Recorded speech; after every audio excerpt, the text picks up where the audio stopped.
The Sneetches and Other Stories by Dr. Seuss. You will know it is time to turn the page when you hear this sound. Let's begin.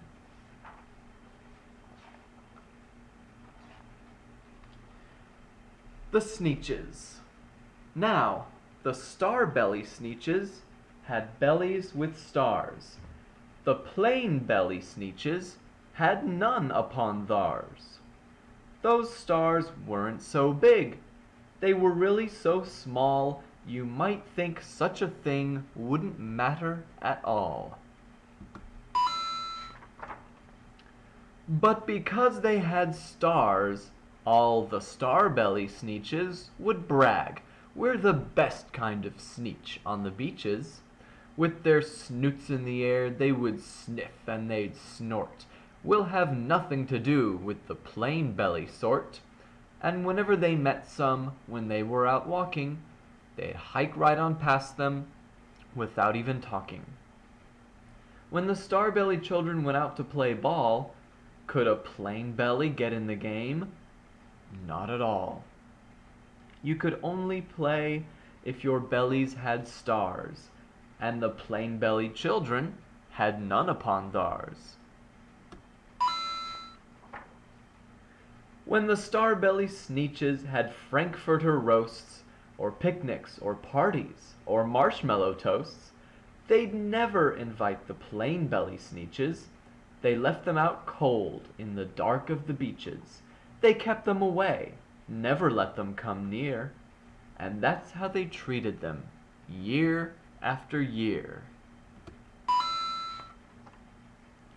Then one day, it seems, while the plain-belly Sneetches were moping and doping alone on the beaches, just sitting there wishing their bellies had stars, a stranger zipped up in the strangest of cars. "My friends," he announced in a voice clear and keen, "my name is Sylvester McMonkey McBean, and I've heard of your troubles. I've heard you're unhappy, but I can fix that. I'm the fix-it-up chappie. I've come here to help you.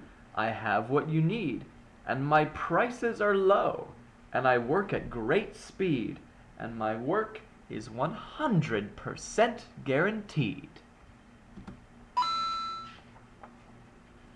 Then quickly, Sylvester McMonkey McBean put together a very peculiar machine, and he said, "You want stars like a star-belly Sneetch? My friends, you can have them for $3 each. Just pay me your money and hop right aboard." So they clambered inside. Then the big machine roared, and it clonked, and it bonked, and it jerked, and it burped, and it bopped them about, but the thing really worked. When the plain-belly Sneetches popped out, they had stars. They actually did. They had stars upon theirs. Then they yelled at the ones who had stars at the start. "We're exactly like you. You can't tell us apart. We're all just the same now, you snooty old smarties. And now we can go to your Frankfurter parties." "Good grief," groaned the ones who had stars at the first. "We're still the best Sneetches, and they are the worst." "But now, how in the world will we know," they all frowned, "if which kind is what, or the other way round?" Then up came McBean with a very sly wink, and he said, "Things are not quite as bad as you think. So you don't know who's who. That is perfectly true. But come with me, friends. Do you know what I'll do? I'll make you again the best Sneetches on beaches, and all it will cost you is $10 eaches." "Belly stars are no longer in style," said McBean. "What you need is a trip through my star-off machine. This wondrous contraption will take off your stars, so you won't look like Sneetches who have them on theirs. and that handy machine, working very precisely, removed all the stars from their tummies quite nicely.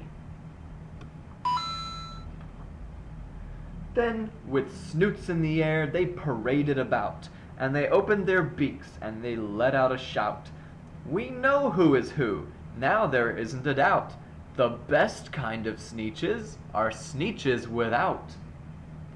Then, of course, those with stars all got frightfully mad. To be wearing a star now was frightfully bad. Then, of course, old Sylvester McMonkey McBean invited them into his star-off machine. Then, of course, from then on, as you probably guess, things really got into a horrible mess.